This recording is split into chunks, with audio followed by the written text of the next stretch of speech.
Hey patrons, this is Jim the Tabletop Engineer and welcome to a new video. Today I just want to show you a new set of trees I'm going to be painting up. These are some 3D printed trees. These are primed white. I originally did them in just normal greenery colors, and these two are the exact same tree. So today what I'm going to do is I'm experimenting. I don't know if this is going to work. I want to paint these up. I've got about 5 more over there. I want to paint them up in fall colors. So I think what I'm going to do is I'm going to start with a darker red. Again, no idea what this is going to look like. They're fantasy trees, so you know, I could paint them blue. I don't think there's any rules about it, but I just want to see what this is going to look like. Now here's what I do. Normally I paint the entire tree the base color. Then I do a I do this down. It doesn't really matter. I do one dry brush up and then one dry brush left to right. So with this dark red, I'm just going to try and hit all of these. And what I'm going to do is I'm going to time lapse this so that you don't have to sit there and watch me paint the entire tree in real time.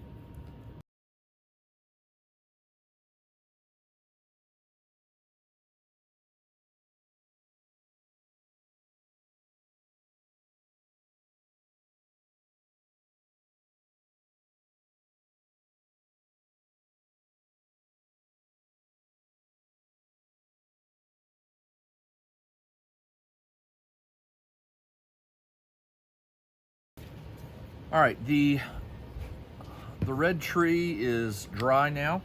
I'm gonna go ahead and hit it with a dry brushing of this ripe tomato.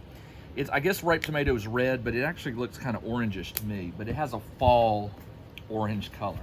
So what I'm gonna do here is I'm gonna get the brush nice and covered, but I'm not gonna paint it in a normal fashion. Instead, I'm gonna dry brush up. And you know what? I may have taken a little bit too much off. Yeah, there we go. I don't know if this is going to show up on camera, but it is giving it a fall color scheme. That's kind of interesting. The yellow is probably what's going to really make it pop, though. Yeah, I'm going up against the leaves. And the reason I'm doing that is it will leave some of the red and some of the orange visible. Oh yeah, I'm really liking how that's looking.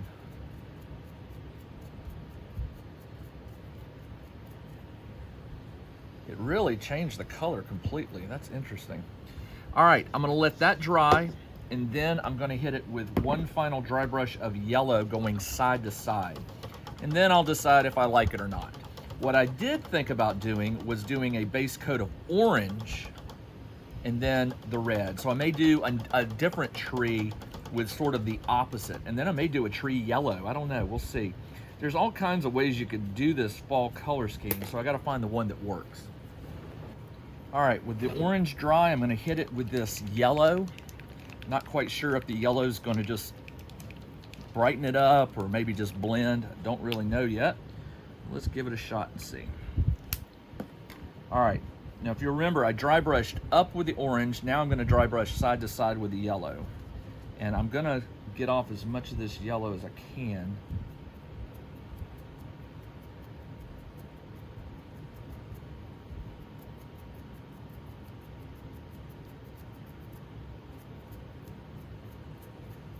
Actually, that doesn't look too bad. It's a little lighter than I wanted, but I'm okay with that. Now, while I was waiting for that to dry, I went ahead and painted one of the sets of trees a base orange color, and that's going to be interesting to see how that does. I'm going to hit it with a little more yellow than I thought I might. That's definitely giving it that. Oh, that does look good. I don't know what it's going to look like on the video, but in person it looks pretty cool. I can handle that. All right, not bad. I'm gonna let that dry, and then I'll finish painting the base of the tree, give it a whitewash, and hopefully that tree will be done. By the way, here's the orange one. I'm letting that paint dry. I'm gonna dry brush it with the darker red and then the yellow on top. We'll see how much of a difference it makes between the two. Check out the new RPG and Wargame newsletter. Each week, the Tabletop Engineer shares news, products, Kickstarters, and much more related to the gaming hobby. It's free to subscribe, so check out the link in the video description below to sign up. All right, now that the orange is dried, I'm going to give it the dark red dry brush and see.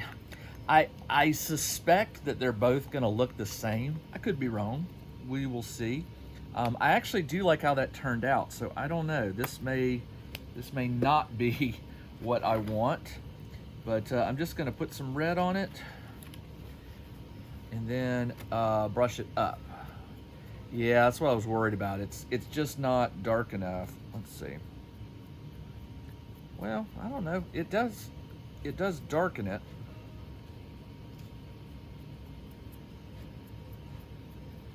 Yeah, I think it's going to be 6 of one, half a dozen of the other. It just doesn't seem to be making a big difference. And like I said, I'm dry brushing in an upward direction, and it's the orange and is still coming through. I don't know. Well, no, I can tell it's the same. Oh well, it was worth a try. Well, at least now I know that I can do red underneath and then orange over, or orange under and red over. It doesn't really matter. Now, when this dries, I will hit it again with a yellow side to side, but I think it's going to end up looking just like this one. So the final thing I have to do to this one, by the way, and let me go ahead and get that paint, is I use a very, very light gray on the trunk. It's a dry brushing of a very, very light gray. You don't want to go with a dark one, because remember, it's easy to put on, hard to take off.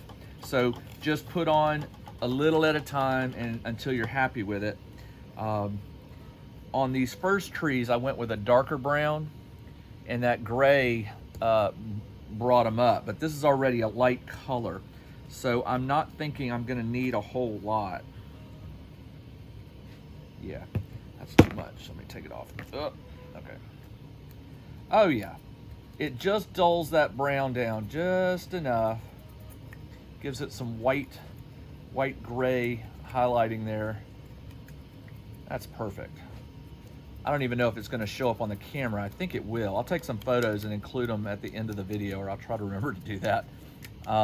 But oh yeah, that's much better. It just hits the lines of the trunk and leaves the brown tan in there, but it ages it.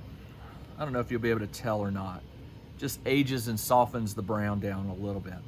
So what I'm going to do is I've got 6 of these, I believe. So I got 4 more to paint, and then I'll have a set of fall color trees. I can mix them in with the greens, or I can just take the greens out and go fall colors, whatever I want. But I definitely wanted more trees, and I love these, especially painted up. So I'll put a link in the video description so you can find these STL files. They're not expensive. I want to say they're like $4. I'm not sure, but they're not expensive. All right, everybody, this is Jim the Tabletop Engineer. Thanks for joining me as I did a little experiment on painting up some new trees. I hope you like them. You'll be seeing them in some upcoming videos very, very shortly. Everybody, take care.